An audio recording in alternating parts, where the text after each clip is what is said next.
warahmatullahi wabarakatuh. Saya Tia Anggraini dari kelas H 189. Di sini saya akan menjelaskan tugas pokok-pokok HTN. Pengertian hukum tata negara. Pengertian hukum tata negara menurut Wikipedia adalah bentuk hukum yang mendefinisikan hubungan antara berbagai lembaga di dalam suatu negara, yaitu eksekutif, legislatif, dan yudikatif. Dalam artian sempit, hukum tata negara dapat diartikan pengatur struktur negara, mengatur struktur organisasi publik, mengatur tugas dan wewenang, mengatur hubungan antar lembaga negara.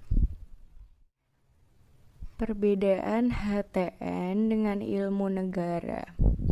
Ilmu negara adalah ilmu yang menyelidiki asas-asas pokok dan pengertian-pengertian pokok tentang hukum tata negara. George G. Linnik, dikenal sebagai Bapak Ilmu Negara, membagi ilmu menjadi dua bagian, yaitu yang pertama, ilmu negara dalam arti sempit, Staatswissenschaften. Yang kedua, ilmu pengetahuan hukum, Rechtswissenschaften. Lalu, bentuk negara Indonesia. Bentuk negara Indonesia itu kesatuan. Indonesia merupakan negara kesatuan yang menggunakan sistem desentralisasi melalui otonomi daerah.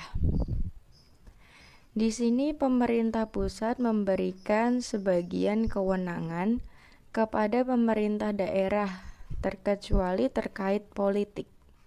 Selanjutnya, bentuk pemerintahan Indonesia. Bentuk pemerintahan Indonesia itu berbentuk republik. Bentuk pemerintahan republik adalah bentuk pemerintahan yang kepala negaranya dipilih oleh rakyat sendiri secara langsung seperti itu. Maupun melalui perwakilan. Masa jabatan kepala negara itu dibatasi.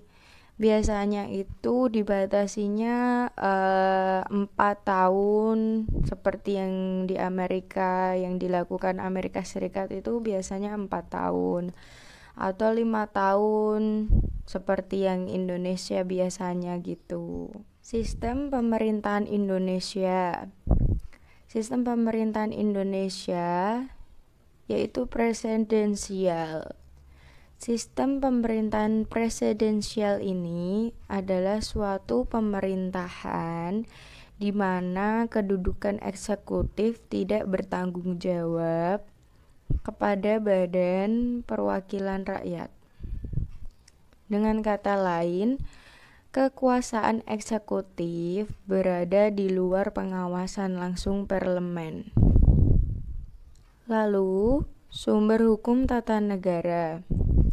Sumber hukum material HTN yaitu sumber yang menentukan isi kaidah hukum tata negara, termasuk di dalamnya dasar dan pandangan hidup bernegara, serta kekuatan-kekuatan politik pada saat kaidah-kaidah dirumuskan.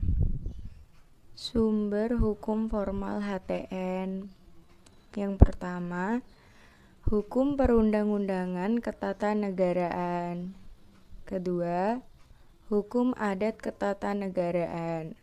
Ketiga, hukum kebiasaan atau konvensi ketatanegaraan. Yang keempat, jurisprudensi ketatanegaraan.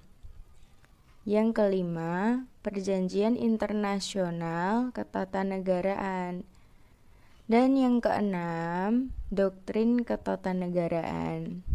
Selanjutnya adalah organisasi kekuasaan negara. Lokman menyatakan bahwa negara adalah organisasi kekuasaan yang bertujuan mengatur masyarakat dengan kekuasaannya itu.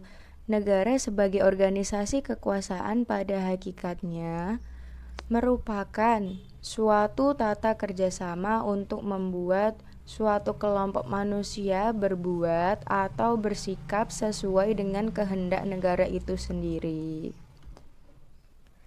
Asas-asas HTN. Yang pertama, asas Pancasila.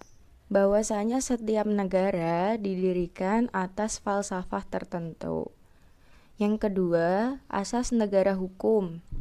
Cirinya pertama, yaitu adanya UUD atau konstitusi yang memuat tentang hubungan antara penguasa dan rakyat.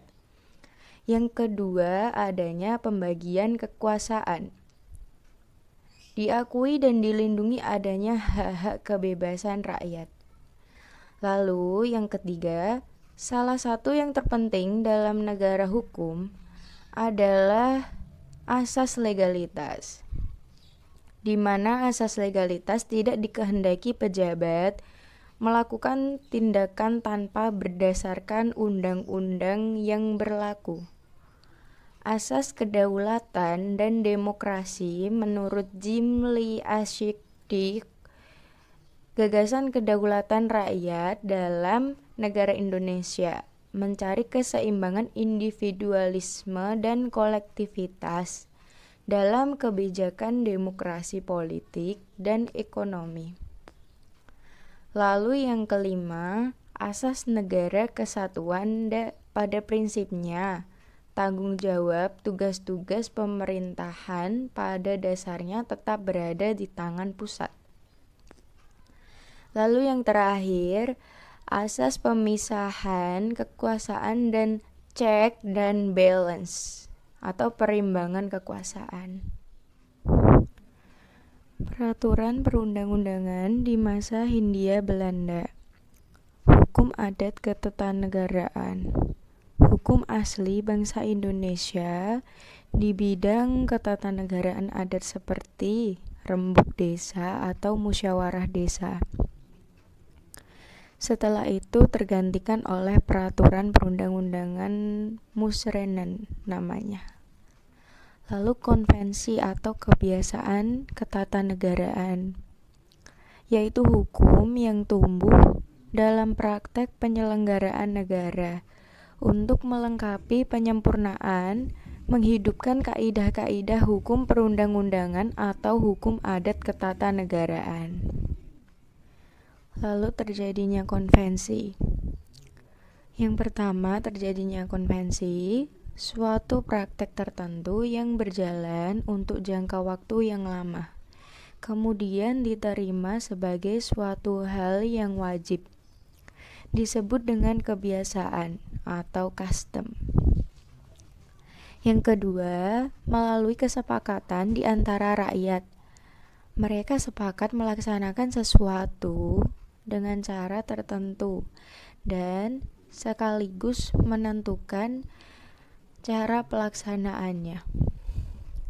Dan dimungkinkan ada konvensi bentuk tertulis. Selanjutnya, jurisprudensi. Keputusan hakim yang telah mempunyai kekuatan hukum tetap. Artinya para pihak tidak menggunakan upaya hukum yang tersedia atau semua upaya hukum telah dilakukan. Seperti jurisprudensi ketatanegaraan, termasuk jurisprudensi Mahkamah Konstitusi. Dan juga ada doktrin. Doktrin adalah ajaran tentang asas-asas aliran politik, keagamaan, pendirian segolongan ahli ilmu pengetahuan ketatanegaraan secara bersistem, khususnya dalam penyusunan kebijakan negara. Misalnya, doktrin wawasan Nusantara, pedoman penghayatan pengalaman manusia.